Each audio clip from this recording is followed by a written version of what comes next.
warahmatullahi wabarakatuh. Waalaikumsalam warahmatullahi wabarakatuh. Sebelum kita memulai pertemuan pada pagi hari ini, kita membaca basmalah dulu bersama-sama. Bismillahirrahmanirrahim. Semoga acara hari ini berjalan dengan lancar nih ibu-ibu semuanya. Hari ini kita masih di modul yang sama, pengasuhan dan pendidikan anak. Namun sesinya berbeda, yaitu kita ini di sesi memahami perilaku anak, yaitu sesi kedua. Nah, hari ini kita akan belajar meningkatkan perilaku baik anak ya ibu-ibu semuanya. Pastinya ibu-ibu sudah pernah melakukannya di rumah bersama anak dan suaminya ya Bu ya, tentang hal pengasuhan. Ya, ibu-ibu ini kemarin sudah belajar tentang apa saja di sesi sebelumnya. Ingat atau tidak ibu-ibu semuanya? Nah, ingat pastinya ya. Coba saya tunjuk ya, Bu Kira. Kerjasama pengasuhan antara bapak dan ibu. Nah, betul ya ibu-ibu. Nah, yang kedua coba Bu siapa ya ini, Bu Dwi. Orang tua yang memiliki konsep positif. Ya, memiliki konsep diri yang positif ya Bu ya. Nah, betul sekali ya. Orang tua harus memiliki konsep diri yang positif ya, agar menjadi contoh bagi anak-anaknya ya. Yang ketiga, coba Bu siapa lagi nih? Saya, Ya. orang tua yang baik, tidak melakukan kekerasan. Ya, pastinya tidak melakukan kekerasan dan harus penuh kasih sayang ya Bu ya. Lalu selanjutnya, Menjadi orang tua yang lebih baik. nah, menjadi orang tua yang lebih baik. Nah, itu adalah tujuan utama kita nggih ibu-ibu semuanya. Tepuk tangan yang sudah menjawab ya ibu-ibu.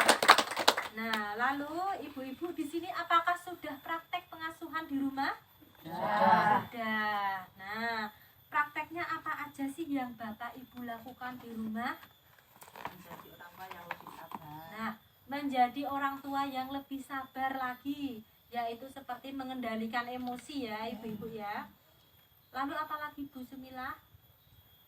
Mengajak suami dalam pengasuhan anak, Nah. seperti membantu mengerjakan PR. Nah, betul sekali, mengajak suami ya Bu ya dalam pengasuhan anak. Nah, ini sangat ibu harus lakukan, karena pengasuhan itu tidak semata-mata hanya dikerjakan oleh seorang ibu saja, namun juga harus dilakukan oleh seorang ayah. Begitu nggih ibu-ibu semuanya. Nah, di sini ibu-ibu bahwa praktek yang ibu-ibu lakukan, nah itu bertujuan untuk apa sih ibu-ibu? Untuk membantu anak dan orang tua agar menjadi keluarga yang lebih bahagia, begitu ya. Tadi ibu-ibu sudah bisa menyebutkan tentang belajarnya kemarin tentang apa saja, begitu ya ibu-ibu ya. Nah, ini seperti yang ada di belajar mengenai menjadi orang tua yang lebih baik lagi. Nah, ini tips menjadi orang tua yang hebat. Nah, sama ya Bu ya. Nah, coba bisa dibaca Ibu Betty ya. Menjadi orang tua hebat. Ayah dan ibu saling bekerja sama dalam mengasuh anak. Ayah dan ibu saling berdiskusi dan memutuskan bersama hal terkait pengasuhan anak. Ayah dan ibu menghindari perbedaan pendapat dan pertengkaran di hadapan anak.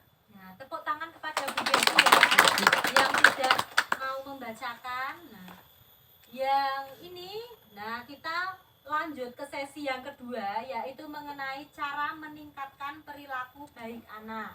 Nah, yang pertama itu kita akan memuji sifat dan perilaku baik anak. Nah, perlunya memuji ya Bu ya, memuji perilaku baik anak itu agar anak mau dan terus bisa melakukan kegiatan dan perilaku yang baik. Nah, begitu ya. Yang kedua, memberi penghargaan terhadap perilaku baik anak sesuai kemampuan orang tua. Nah, perilaku anak itu juga harus diapresiasi dengan menggunakan penghargaan ya, penghargaan ibu-ibu semuanya yang pastinya sesuai dengan kemampuan orang tuanya. Tidak perlu sesuatu yang mahal, tetapi bagaimana itu bisa berkesan bagi anaknya. Begitu ya Bu ya. Sesuatu yang sederhana namun bisa berkesan bagi si anak. Begitu. mengasuh anak di rumah. Nah, pastinya Bapak Ibu semuanya perlunya meluangkan waktu bersama anak, begitu ya. Tidak hanya kegiatan bekerja saja, namun Bapak Ibu juga perlu mengajari anak PR di rumah, begitu ya. Melakukan kegiatan di rumah seperti memasak, menyapu, mengepel bersama, agar membangun chemistry antara anak dan orang tua, begitu ya. Poinnya yaitu menunjukkan kasih sayang, menanyakan kabar dan perasaan anak.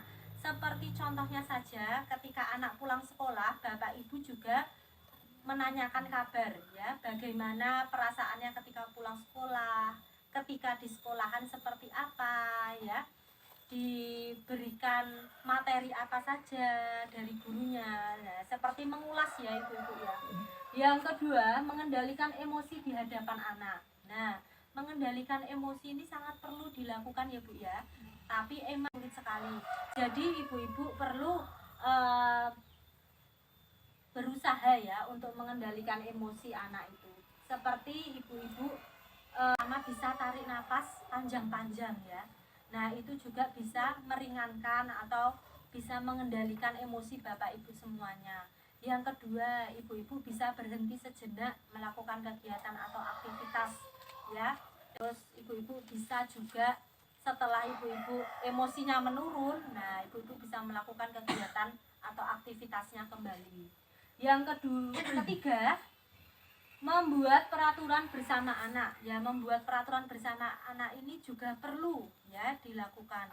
Ibu-ibu juga membuat peraturan bersama anak di rumah. Ya, membuat ya. Namun kita juga harus sesuaikan dengan usianya, begitu ya. Usianya misalnya anak PAUD, anak TK, anak SD, SMP, SMA. Nah, itu juga harus sesuaikan dengan umur masing-masing dan sesuaikan dengan peraturan yang ada, begitu ya ibu-ibu semuanya. Lalu yang berikutnya, memuji dan menghargai perilaku baik anak. Nah, seperti pada contoh di sini, yaitu Ita sedang menggosok gigi ya ibu-ibu semuanya.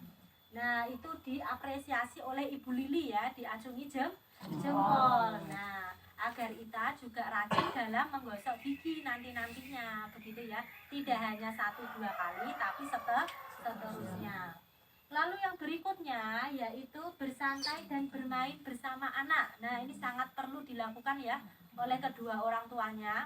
Nah, yang pertama ibu-ibu bisa lakukan yaitu bisa memasak bersama anak ya. Yang kedua bisa bersih-bersih rumah. Nah, yang dilakukan oleh bapak, ibu dan anaknya. Nah, seperti itu ya. Jadi mengulas materi yang sebelumnya.